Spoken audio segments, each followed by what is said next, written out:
have all the mechanics down now. So first you're going to ask, then you're going to insist, and then you're going to poke him. Say, I said go, why are you ignoring me? I said go, why are you ignoring me? Yep, don't quit him. Doesn't matter where he's looking. If you're the boss, he's going to pay attention to you. Okay, where's your poke? You kissed like 4 times already. Good. Leave him alone. Lower your hand, lower your hand. Just like, there you go. There. Good. And I don't care that his feet were already stopped. It didn't matter. Because your mechanics changed dramatically since the very last one. Okay? That's what actually I like about you as a student, is that you do very much try to change. You know, you don't go, yeah, but this is how I've been doing it. You know, you actually make dramatic changes, and it's awesome for both of you. One more time. Yep. On the third one, you're going to poke him, and then you're going to poke him with every kiss thereafter till he goes.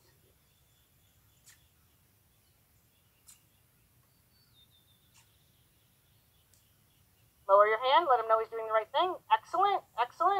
Make the decision when you want to stop. Excellent. That was what we were looking to do.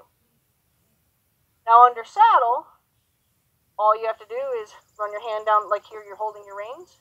You grab your rein with your other hand, run your hand down the rein, bring them to your, I always call it save your hiney, because you want to make sure that it's a low thing. If you bring the rein up like this, if you bring that rein up past your belly button, you can flip a horse over. So, because they used to in the movies, they used to tie horses to make them fall. Then they learned that they could flip a horse over by pulling them up like this. So now you see horses, they get wrenched and then they flip over. So we don't want to do that, especially for an emergency. So this is like training yourself where the accelerator and the brake are in the car.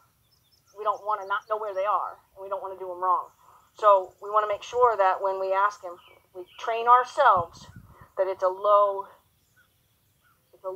head around. Okay? I'm trying to get his nose to his elbow, not his nose to my hip. Okay? Good. So now it's up to you. He's in a great frame of mind. If you wanted to get on him, we could do this in the saddle.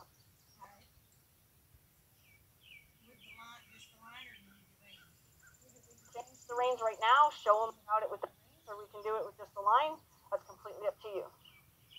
Have you ever ridden him with just a single rein? Okay. Have you ever ridden him without the bit?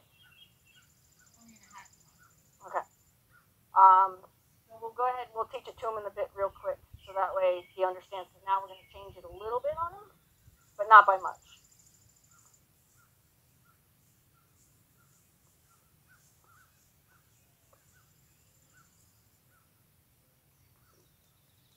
I'm just going to bring all of this over because I don't know what all of it is.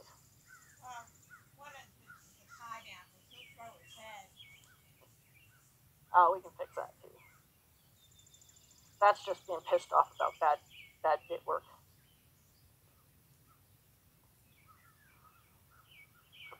Say, if they I had worked in the snaffle in here, but I would never all this changes.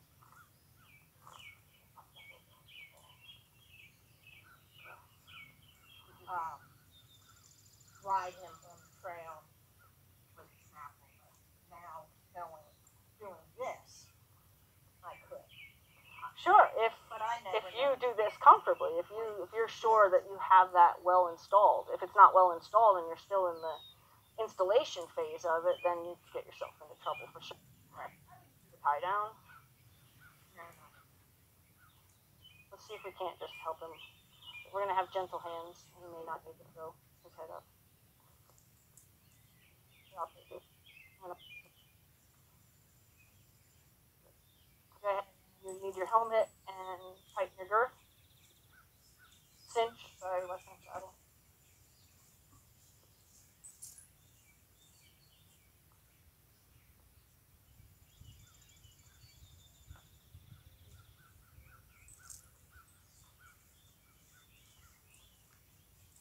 Now, if you notice, this is why I do it in stages. Like, he didn't even notice you did that. And yet, had you done it straight out of the barn, he would have probably swung around to try to fight you. But I did it in stages.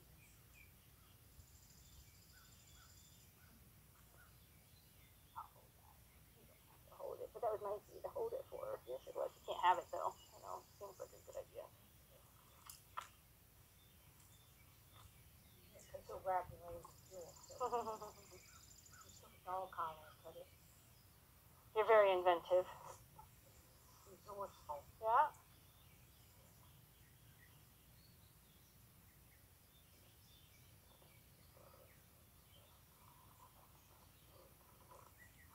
Ooh, good boy. Yeah, I saw him, and I would get on him. He started moving, get off of him, round in circles. Okay, you want to move, we'll move. And then stop, got back on. That's how we did it. Probably might have not been the right way, but it worked. Yep, yep. Okay, so did you ask him to walk off? So we want to make sure that we have the power in the right hands here. So if you didn't ask him to walk off, we don't want him walking off. And what you can do right now, let's say he starts to walk off, bend him around to his elbow. You have to stay very centered. Don't get yourself, yep, and hang on until he stops. And let go. Good, let go. Good. Yep. Don't pull again with both reins. So what we're going to do is we're going to allow him to walk off, bend him to a stop. Ideally, we're going to ask him to walk off and bend him to a stop. But if he walks off on his own, we're definitely going to bend him to a stop. Okay, so go ahead and ask him to walk. So how we're gonna ask him from now on is we're gonna ask him with our body, never our legs. We're just gonna think forward. Now gently bend him around to his elbow. Down, down, down. You bring the rein up. Down. There you go. Good, and stop. Let go. Let go. So we want to make sure that our let go is in the right time, because otherwise he's going to look for another answer. We want to make sure that we keep this well installed. Okay, go ahead and ask him to go. It's in your body. You're going to invite him to go forward.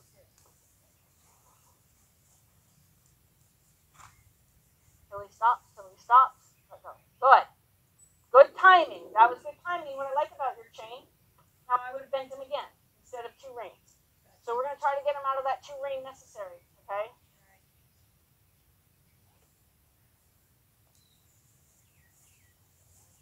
Run your hand down the line, bring him around to his elbow. Excellent, excellent, excellent. Good, good. And I like the weight of the chain. That's helping you get a good release. Yep, yep, yep. Good. Yep, and let go. We're going to give him a chance to make a mistake so we can tell him we didn't say go yet. That's all. Good. Now we'll let him go. Ask him to go. Ask him to go. Bring him to a stop. Let go. Ask him to stop. Let go. Good. You were almost going to have to ask him to stop again. Anytime he moves that you didn't ask for, you're going to ask him to stop that way. Good. Now ask him to go, because we're going to make sure that we can help him with his fire. Ask him to go a little bit further.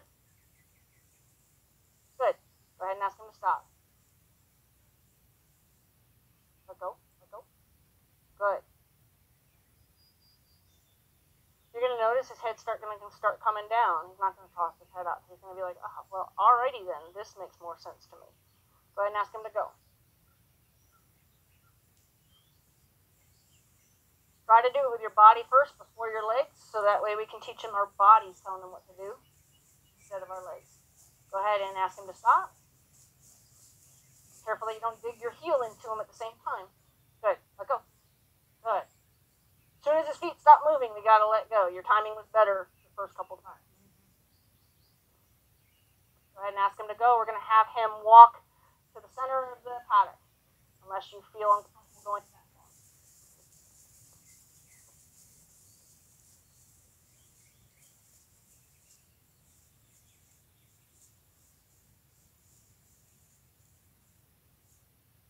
Good. So that was a split second too soon because that one foot was still moving. Good.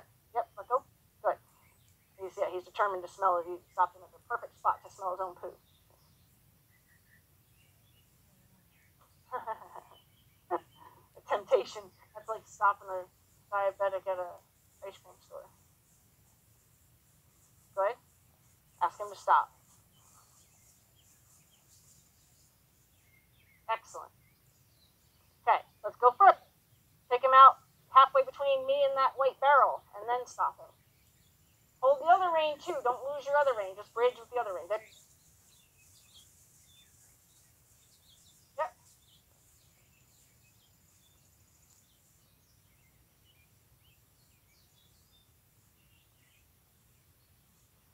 And make sure that you don't accidentally dig your leg into him when you ask for this stop. Look up. Good. Good. Notice how he had a thought, and then he said, you're just going to stop me again anyway. Right? He had that forward thought, and then he's like, forget it. Good boy. That's awesome. Go ahead and ask him to go. Try to ask with your body before your legs.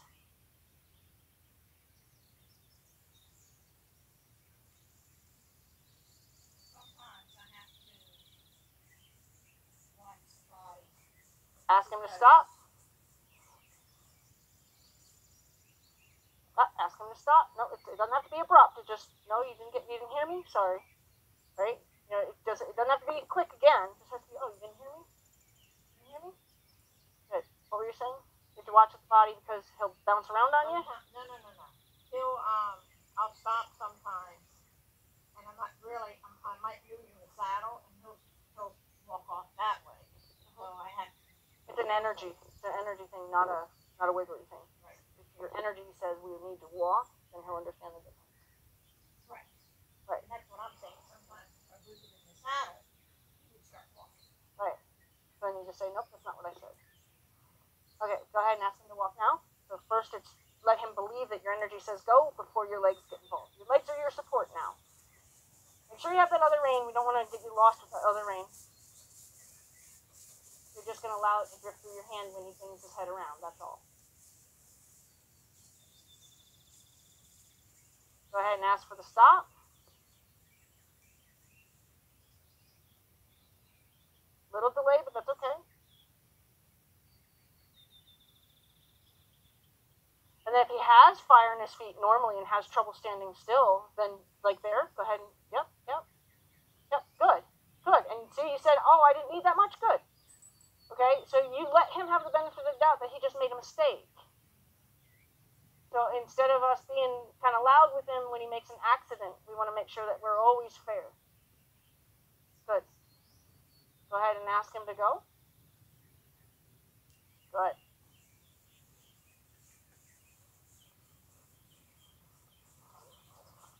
Go ahead and ask him to stop. Excellent. Good job. I don't know if my alarm's not set, but it feels like it's a lot longer than it should be. Yeah, we're at 11:15. My alarm must not have gone off. So that's a good place to end anyway. That's why I was curious about what time it was, because that's a good place to end also. Good.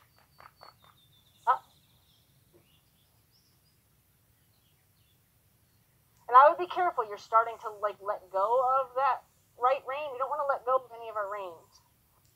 Good. And a way to get off without him moving, if you had to, is always to bend him around. And have him have his nose on his elbow for dismount. If he was the type to walk off with you dismount. Good job. Good job.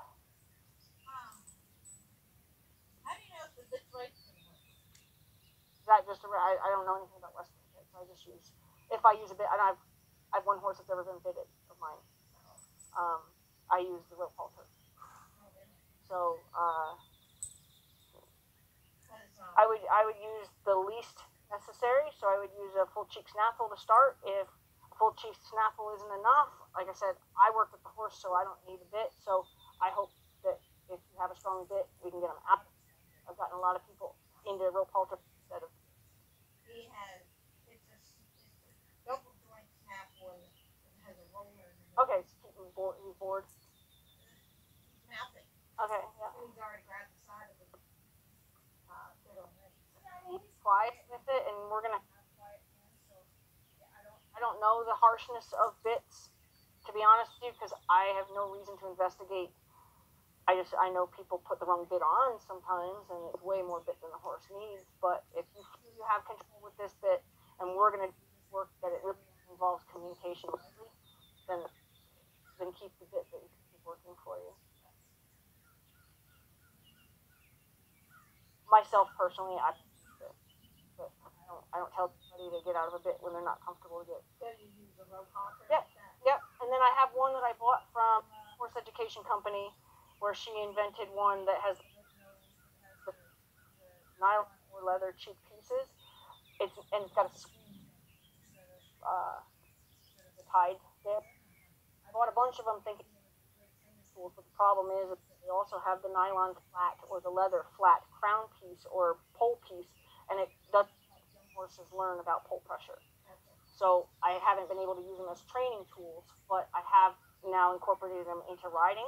So what I do is I put a curb strap from the hook to the hook, and then I ride with the loop, but the curb strap. Maybe that could be a graduation present.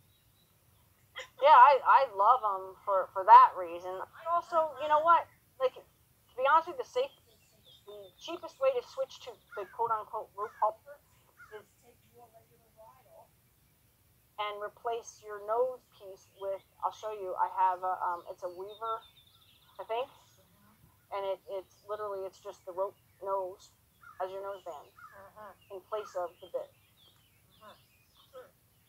And then you buy a curb strap.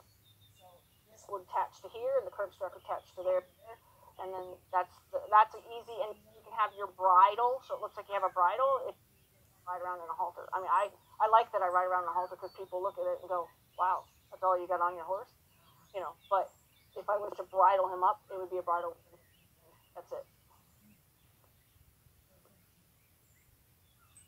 I think he did great. I think like I said, I like the changes that you are capable of making for yourself. You're not stuck in a rut of a habit.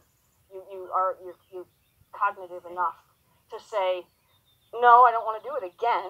I'm going to do this different this time. Where a lot of times I find, I mean, I had one student who, every time I said, okay, let's go, I just yelled at her for wrapping the rope around her hand. And then I said, okay, now let's go. And then she immediately wrapped the rope. So finally, after probably about 3 weeks of trying to teach her not to, so I finally said to her, I said, well, I guess you're going to have to get your hand broken one day for you to finally learn that.